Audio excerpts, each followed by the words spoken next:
د هغه چا سره سلام بندول جائز دي.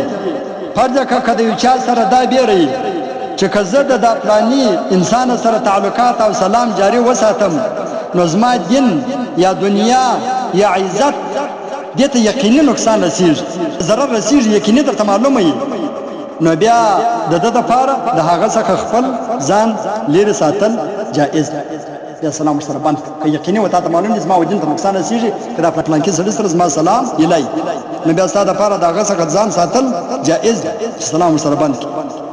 او ګوره کوم څوک چې صرف د دنیا د معاملاتو په وجه سره تعلقات ختموي، سلام بندوي، مطلب څومره پر دې سلامونه سره باندې په دا لار کې دې هم بار ولې غورځولي دي، په دا لار کې ولې تېرېږي، زما کره دې ډبره ولې راواړول، زما کښنۍ دې ولې وولئ، هغه فلانکی کار دې ولې وکړئ. دې د پښتو کې ښځولۍ خبرې وایي. پر دغه ښځولۍ خبرو باندې سلام سره باندې دغه ښځولۍ خبرې باندې د دنیا پر معاملاتو باندې چې تعلقات ختموي او سلام بندوي، نو د هغه انسان په هغه بهترین ورځو کې هم چې دی د داسې بدبخته انسان بخښنه نه کېږي، لکه روژه، عنکبوت، د جمعې ورځ، د نصف شعبان ورځ، د برات ورځ، د اختر ورځې، د جاکبر ورځې، د پیر ورځ، د جمرات ورځ، د شیشې ورځې په دې کې انسانان مسلمانان ته معافیانې کېږي، لیکن په دا ورځ کې هم دا کم بدبخت انسان ته معافی نه کېږي چې کم چا سلامونه په دنیا مجلسو باندې سره باندې خدای پاک دا پرېږده دی ولیلک. لکه د ابن ماجه شریف حدیث مبارک دی، وایي چې نبی علیه الصلاة والسلام فرمایي ان یوم الاثنین والخمیس یغفر الله فيهما لكل مسلم إلا متهاجرين يقول دعهما حتى يصطلحا. وای نبی علیه الصلاة والسلام فرمایي چې بېشکه د پیر او جمرات په ورځ الله جل جلاله هر مؤمن مسلمان ته بخښنه کوي، خو لیکن د هغه دوه کسانو بخښنه نه کوي چې په خپل منځ کې د دنیا معاملې په وجه سره تعلق ختم کړي، د دنیا پر معاملاتو باندې تعلق سره ختم کړي، هغه خدای پاک نه بخښي د جمرات او د دوشنبې په ورځ باندې. او الله جل جلاله دا وایي چې دوی پرېږده تر هغو پورې چې دوی صلح سره کوي، روغه سره کوي، تر هغو پورې دوی پاتې.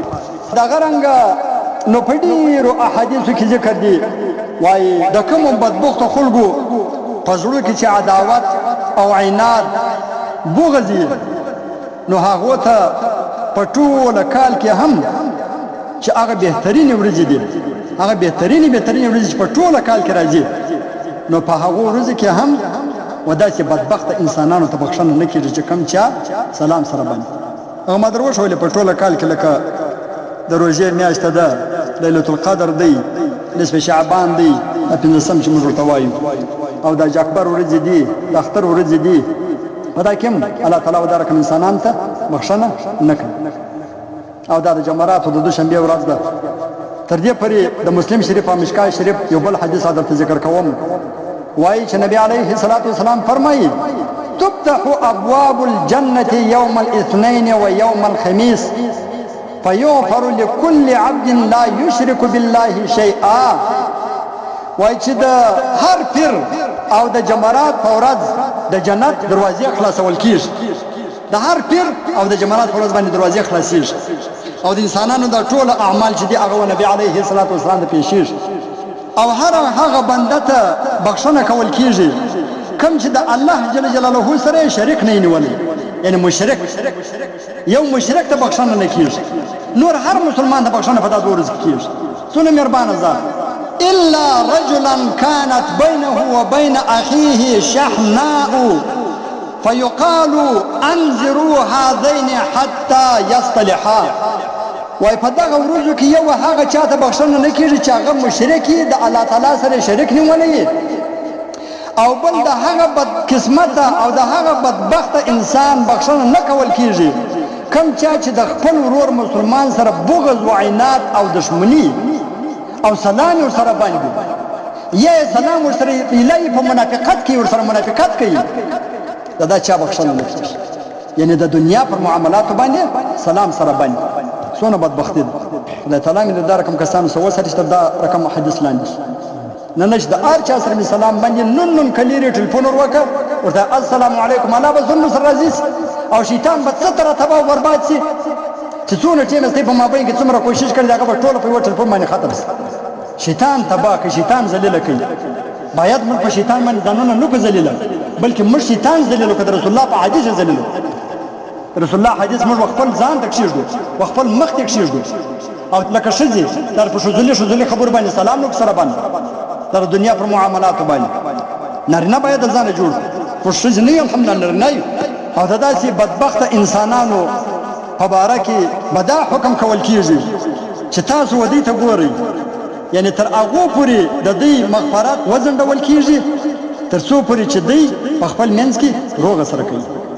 او دغه آخري خبره چې دا اوس ما درته وکړه دا نبي علیه السلام 3 واره بیا وکړه دې صحابه کرام. الله تعالی وایي ودې ته ګورئ ته دا رقم کسانو ځان منل نو کوم د چا سره بد یې د چا سره مې سلام باندې کدلی کور ته ورس ته السلام علیکم ورحمت الله وبرکاته. پر دې به الله تعالی دومره در سره ذکیږي چې ځکه پر دې قسم واخلم زه به نه سماحنیس چې ستا په دا یو سلام به الله تعالی دا ټوله کور در وبخښي. چې شیطان په داسې کې ذلیله کې او د داسې لیکه راورسي چې السلام علیکم ورحمت الله وبرکاته که څوم په تا باندې ورس څه به وسي؟ صرف دا به وسي چې شیطان به ناراضه سي او ته به نفس به در پښو لاندې کې او الله او د الله رسول به در سره راضي سي. څونه غټه خبره که چیرې لیرې د دې بیانه ما بعده ټلیفون ور وکړه چې السلام علیکم ورحمت الله وبرکاته څونه د خوشحالۍ خبره. الله راضي کړي. وخت ډیر مختصر دی، وخت لږ پاته دی. حتی صرف دا نه بلکې په نورو احادیثو کې لا تر دې هم زیات وعدات او زیات اعظامونه ذکر شوي دي. دا نه چې بس خالي د دوشنبې فرض نه وبخښل سي یا د جمعرات فرض نه وبخښل سي په شوش کې خدای نه بخښي، نه تر دې زیات عذابونه په حدیث کې ذکر شوي چې د دوه کسانو په مابین کې صلح نه بغض و عناد او نفرت. لکه د ابو داود شریف حدیث مبارک دی وایي چې نبی علیه الصلاة والسلام فرمایي لا يحل لمسلم ان يهجر اخاه فوق 3. وایي چې یو مؤمن مسلمان ته هم دا نه دی جائز چې د خپل مؤمن ورور مسلمان سره د 3 ورځو څخه زیات تعلقات او سلام بند کړي. فمن هجر فوق 3 فمات دخل النار. استغفر الله. خو بیا هم کچيري یو مؤمن مسلمان د بل مؤمن مسلمان سره تر 3 ورځې زیات سلام باندې کوي نبی علیه الصلاة والسلام وایي چې دخل النار دغه رقم بدبخت انسان به جهنم ته داخليږي، دا به جهنم ته داخليږي. او دغه رنګ یو بل روایت کې ذکر دی من هجر اخاه فوق 3 فهو في النار الا ان يتداركه الله برحمته. وای څوک چې د خپل مؤمن مسلمان ورور سره تر 3 ورځې زیات تعلقات پریږدي، تعلقات ختم کړي او سلام بند کړي او داغه د سلام بندېدو او تعلقات پرېښولو په دوران کې مړ شي نو داسې بدبخته او بدنصیبه انسان به ضرور و جهنم ته داخليږي. لیکن کچیر الله تعالی د مدد وکړي په خپل رحمت سره خو صحیح دی. کچیر الله تعالی رحمت نه پر وکړي نبی علیه السلام فرمایي چې دا سړی کوم مړ شلو نو دا سړی به و جهنم ته داخليږي او د جهنم څخه نه بچایږي. دا انسان تباه دی.